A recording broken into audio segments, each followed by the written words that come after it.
महालक्ष्म्याः महादेव्याः भुक्तिमुक्त्यर्थसिद्धये।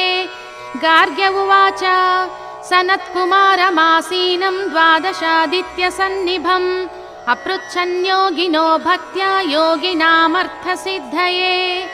सर्वलौकिककर्मभ्यो विमुक्तानां हिताय वै भुक्तिमुक्तिप्रदं जप्यमनुब्रूहि दयानिधे। सनत्कुमार भगवन् सर्वज्ञोऽसि विशेषतः आस्तिक्यसिद्धये नृणां क्षिप्रधर्मार्थसाधनम्। खिद्यन्ति मानवाः सर्वे धनाभावेन केवलम् सिद्धन्ति धनिनो नैव देवा धर्मार्थकामदाः।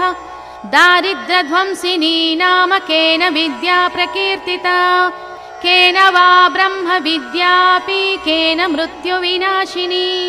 सर्वानां सारभूतैका विद्यानां